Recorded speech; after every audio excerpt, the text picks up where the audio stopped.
क्या आपने कभी सोचा है, सृष्टि के रचयिता माने जाने वाले ब्रह्मा जी का 5वां सिर आखिर क्यों काट दिया गया?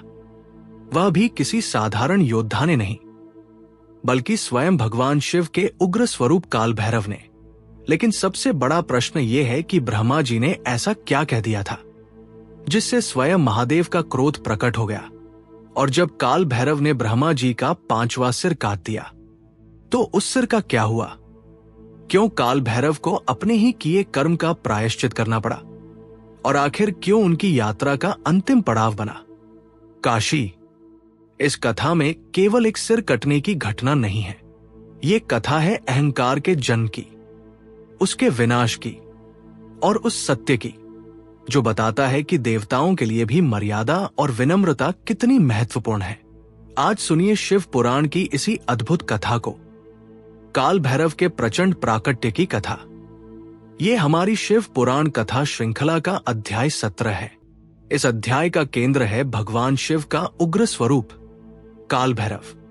काल भैरव केवल भय उत्पन्न करने वाले देवता नहीं हैं, वे धर्म की रक्षा करने वाले, अधर्म को दंड देने वाले और काशी के क्षेत्रपाल के रूप में पूजित हैं। इस कथा में हमें ब्रह्मा जी के अहंकार, भगवान शिव के प्राकट्य, काल भैरव के जन्म, ब्रह्मा के 5वें सिर के छेदन और उसके बाद काल भैरव की प्रायश्चित यात्रा का वर्णन मिलता है। और इसी कथा से जुड़ी एक दूसरी पुराण परंपरा में माता सावित्री के श्राप की कथा भी बताई जाती है, जिसे ब्रह्मा जी की पूजा के सीमित होने से जोड़ा जाता है। लेकिन पहले लौटते हैं उस समय की ओर जब ब्रह्मा और विष्णु के सामने एक ऐसा रहस्य खड़ा हुआ था जिसका उत्तर केवल स्वयं महादेव दे सकते थे। ब्रह्मा और विष्णु के बीच उठता प्रश्न। एक समय ब्रह्मा जी और भगवान विष्णु के बीच एक गहरा प्रश्न उठ खड़ा हुआ। सृष्टि का मूल क्या है? सबसे महान कौन है? किसकी सत्ता सबसे ऊपर है? ये प्रश्न धीरे धीरे विवाद का रूप लेने लगा। दोनों ही अपने अपने स्वरूप और कार्य के कारण महान थे। ब्रह्मा जी सृष्टि की रचना करते थे, भगवान विष्णु संसार का पालन करते थे।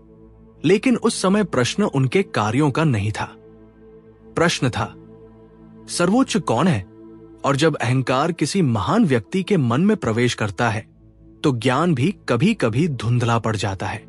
तभी उनके सामने एक अद्भुत प्रकाश प्रकट हुआ। वह प्रकाश इतना विशाल था कि उसका आदि दिखाई नहीं देता था और अंत भी नहीं। ब्रह्मा जी ने ऊपर की ओर जाकर उसका अंत खोजने का प्रयास किया। भगवान विष्णु ने नीचे की ओर जाकर उसके मूल का पता लगाने का प्रयास किया, लेकिन वह प्रकाश अनंत था। न उसका आदि मिला, न उसका अंत।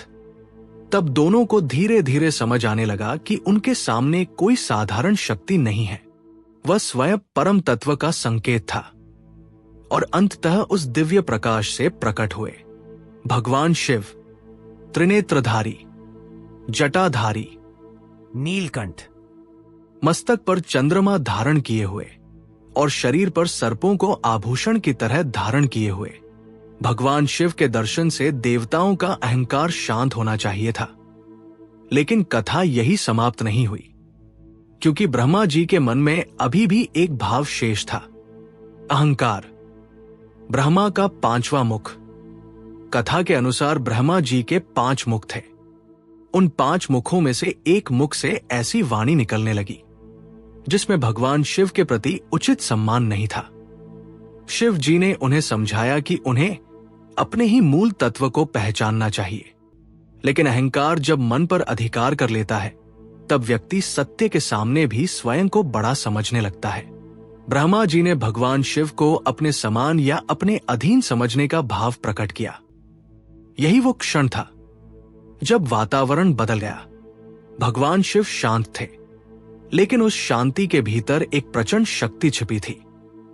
और जब अधर्म तथा अहंकार अपनी सीमा पार कर जाए, तब वही शिव काल का भी काल बन जाते हैं। काल भैरव का प्राकट्य।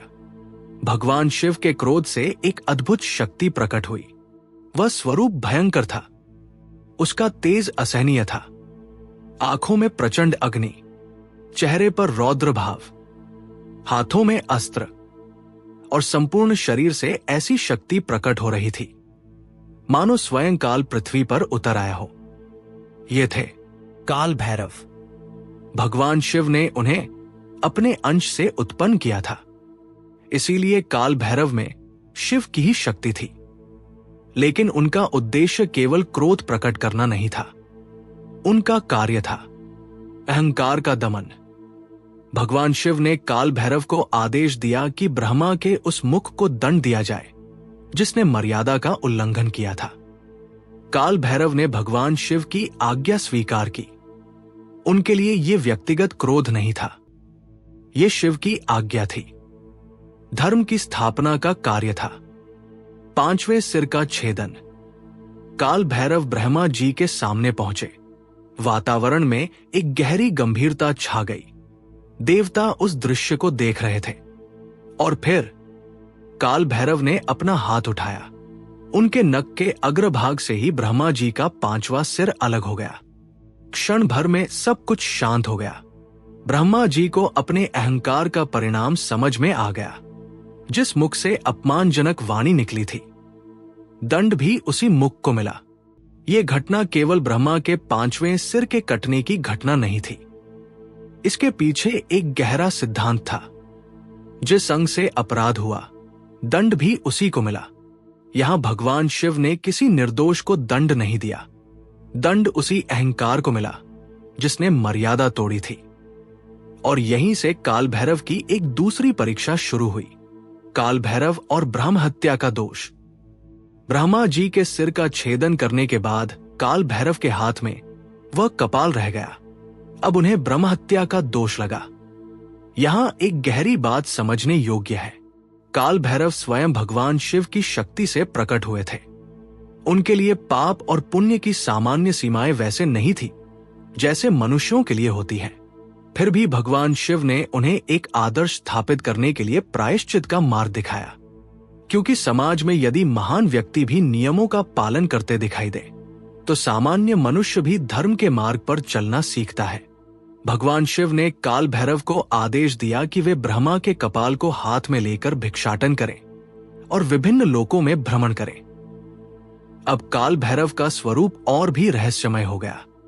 वे कपाल धारण करने वाले तपस्वी के रूप में विचरण करने लगे। एक हाथ में कपाल और सामने लंबी यात्रा, काल भैरव की प्रायश्चित यात्रा। काल भैरव एक स्थान से दूसरे स्थान तक गए। उन्होंने अनेक तीर्थों का भ्रमण किया, लेकिन ब्रह्मा का कपाल उनके हाथ से अलग नहीं हुआ। ये यात्रा केवल स्थान बदलने की यात्रा नहीं थी, ये एक संदेश थी। कर्म चाहे कितना भी महान उद्देश्य से क्यों न किया गया हो, उसके परिणाम को स्वीकार करना भी धर्म का हिस्सा है। काल भैरव के लिए ये यात्रा एक आदर्श बन गई। वे स्वयं दंड देने वाले थे, लेकिन आवश्यकता पड़ने पर स्वयं भी धर्म की व्यवस्था के सामने खड़े हुए। विष्णु के धाम में काल भैरव। भ्रमण करते हुए काल भैरव भगवान विष्णु के धाम पहुंचे। भगवान विष्णु ने उन्हें देखा। वे जानते थे कि काल भैरव किस उद्देश्य से भ्रमण कर रहे हैं। उन्होंने आदरपूर्वक उनका स्वागत किया। विष्णु जी ने पूछा, हे प्रभु, आप जैसे समर्थ देवता को भिक्षाटन करने की आवश्यकता क्यों पड़ी? तब काल भैरव ने अपने प्रायश्चित का कारण बताया। उन्होंने कहा कि ब्रह्मा जी के 5वें सिर का छेदन करने के कारण वे इस कपाल को लेकर भिक्षाटन कर रहे हैं। भगवान विष्णु ने उनके इस रूप का सम्मान किया, क्योंकि धर्म का वास्तविक स्वरूप यही है, जहां शक्ति के साथ विनम्रता भी हो। काशी की ओर यात्रा। काल भैरव की यात्रा आगे बढ़ती रही और अंततः वे पहुंचे काशी। काशी जिसे भगवान शिव की प्रिय नगरी माना जाता है, जिसे अविमुक्त क्षेत्र कहा गया है और जहां शिव की उपस्थिति को अत्यंत पवित्र माना जाता है। जैसे ही काल भैरव काशी पहुंचे, वह कपाल उनके हाथ से अलग हो गया। उनका प्रायश्चित पूर्ण हुआ। यही स्थान आगे चलकर कपाल मोचन की पवित्र परंपरा से जुड़ा। काल भैरव की यात्रा समाप्त हुई, लेकिन उनकी भूमिका समाप्त नहीं हुई। भगवान शिव ने उन्हें काशी की रक्षा का दायित्व प्रदान किया। इस प्रकार काल भैरव केवल शिव के रौद्र स्वरूप के प्रतीक नहीं रहे, बल्कि काशी के रक्षक के रूप में प्रतिष्ठित हुए। काल भैरव बने काशी के रक्षक।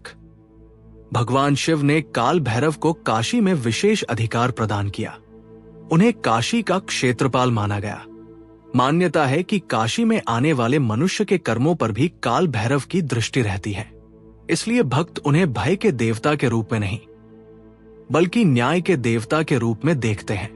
काल भैरव का अर्थ केवल विनाश नहीं है। उनका रौद्र रूप उस व्यवस्था का प्रतीक है जिसमें अधर्म को सीमा से बाहर जाने की अनुमति नहीं मिलती। वे उस शक्ति का स्मरण कराते हैं जो अहंकार को रोकती है, जो अन्याय का दमन करती है और जो धर्म की रक्षा करती है। सावित्री के श्राप की पुराण परंपरा। अब इस कथा से जुड़े एक दूसरे महत्वपूर्ण प्रसंग की ओर आते हैं, माता सावित्री के श्राप की कथा। यह प्रसंग काल भैरव द्वारा ब्रह्मा के 5वें सिर के छेदन से अलग पुराण परंपरा में मिलता है। इस कथा का संबंध विशेष रूप से पुष्कर से जोड़ा जाता है। कहा जाता है कि एक समय ब्रह्मा जी ने एक महान यज्ञ करने का निर्णय लिया। यज्ञ के लिए उचित स्थान की खोज करते हुए कमल का फूल पृथ्वी पर गिरा। उस स्थान से पवित्र सरोवरों की परंपरा जुड़ी और वही क्षेत्र आगे चलकर पुष्कर के नाम से प्रसिद्ध हुआ। ब्रह्मा जी ने वहां यज्ञ करने का निर्णय लिया, लेकिन यज्ञ का शुभ समय निकट आ रहा था और माता सावित्री समय पर वहां नहीं पहुंच सकी। यज्ञ की विधि पूरी करने के लिए पत्नी का साथ आवश्यक माना गया। इस परिस्थिति में ब्रह्मा जी ने गायत्री के साथ यज्ञ पूरा किया। कुछ समय बाद जब माता सावित्री वहां पहुंची तो उन्होंने ब्रह्मा जी के पास दूसरी स्त्री को देखा। उनका क्रोध प्रचंड हो उठा। उन्होंने ब्रह्मा जी को श्राप दिया कि पृथ्वी पर उनकी पूजा व्यापक रूप से नहीं होगी। बाद की परंपराओं में इसी श्राप को ब्रह्मा जी के सीमित मंदिरों से जोड़ा गया। देवताओं ने माता सावित्री से निवेदन किया। उनका क्रोध शांत हुआ और कथा की कुछ परंपराओं में कहा जाता है कि उन्होंने पुष्कर को विशेष अपवाद प्रदान किया। इसी कारण पुष्कर में ब्रह्मा जी की पूजा और मंदिर की विशेष प्रसिद्धि बताई जाती है। लेकिन ध्यान रखना आवश्यक है, ये सावित्री श्राप का प्रसंग काल भैरव द्वारा ब्रह्मा के 5वें सिर के छेदन की घटना से अलग परंपरा है। दोनों कथाओं में एक समान सूत्र अवश्य दिखाई देता है और वह है अहंकार और मर्यादा का प्रश्न। इस कथा का सबसे गहरा संदेश केवल इतना नहीं है कि काल भैरव ने ब्रह्मा जी का 5वां सिर काट दिया। इसके पीछे एक बहुत बड़ा आध्यात्मिक अर्थ छिपा है। ब्रह्मा का 5वां सिर मानो मनुष्य के भीतर मौजूद उस अहंकार का प्रतीक है जो ज्ञान और पद मिलने के बाद स्वयं को सबसे बड़ा समझने लगता है। हमारे पास ज्ञान हो सकता है, धन हो सकता है, पद हो सकता है, प्रतिष्ठा हो सकती है, लेकिन यदि विनम्रता समाप्त हो जाए तो वही उपलब्धियां हमारे पतन का कारण बन सकती हैं। काल भैरव उस अहंकार को काटने वाली शक्ति है और उनकी काशी यात्रा ये बताती है कि केवल गलती का दंड देना ही पर्याप्त नहीं, अपने कर्म का उत्तरदायित्व स्वीकार करना भी उतना ही आवश्यक है। इस कथा से हमें एक बहुत सरल लेकिन गहरी सीख मिलती है। पहली सीख, अहंकार कितना भी बड़ा क्यों न हो, सत्य से बड़ा नहीं हो सकता। मनुष्य चाहे जितना ऊंचा पद प्राप्त कर ले, उसे अपनी सीमाओं को नहीं भूलना चाहिए। दूसरी सीख, शक्ति के साथ विनम्रता आवश्यक है। काल भैरव के पास अपार शक्ति थी, लेकिन उनकी यात्रा हमें बताती है कि शक्ति का उद्देश्य मनमाना व्यवहार करना नहीं, बल्कि धर्म की रक्षा करना है। तीसरी सीख, कर्म की जिम्मेदारी स्वीकार करनी चाहिए। अपनी गलती को छिपाना आसान है, लेकिन उसे स्वीकार करके सुधार के रास्ते पर चलना ही वास्तविक साहस है। और चौथी सीख, जहां अहंकार समाप्त होता है वही आत्मज्ञान की शुरुआत होती है। तो ब्रह्मा जी का 5वां सिर क्यों काटना पड़ा? क्योंकि वह केवल एक सिर नहीं था, वो उस अहंकार का प्रतीक था जो स्वयं को सत्य से भी ऊपर समझने लगा था। काल भैरव का प्राकट्य केवल क्रोध का प्राकट्य नहीं था, वह धर्म की कठोरता का प्राकट्य था। और फिर उसी काल भैरव का कपाल लेकर भिक्षाटन करना यह बताता है कि धर्म में शक्ति के साथ उत्तरदायित्व भी जुड़ा है।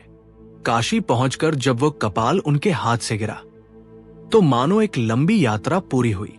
अहंकार का दंड मिला, कर्म का उत्तरदायित्व स्वीकार हुआ और अंतः मुक्ति का मार्ग खुला। यही कारण है कि काल भैरव का स्मरण केवल भय के लिए नहीं किया जाता। वे हमें अपने भीतर झांकने की प्रेरणा देते हैं। हमारे भीतर भी एक छोटा सा अहंकार छिपा रहता है, कभी ज्ञान का, कभी धन का, कभी पद का, कभी अपनी बात सही साबित करने का। लेकिन जब ये अहंकार सीमा पार कर जाता है तो भीतर का सत्य दिखाई देना बंद हो जाता है। शायद काल भैरव की कथा हमें यही याद दिलाती है कि जीवन में सबसे कठिन विजय किसी दूसरे पर नहीं, अपने अहंकार पर होती है। और जहां अहंकार समाप्त होता है वहीं से शिव की ओर यात्रा शुरू होती है। अगर आपको शिव पुराण की ऐसी ही कथाएं सरल, रोचक और भावपूर्ण रूप में सुनना पसंद है तो हमारे चैनल आवा जी किताब को सब्सक्राइब करें और शिव पुराण की अगली कथा सुनने के लिए हमारे साथ जुड़े रहें।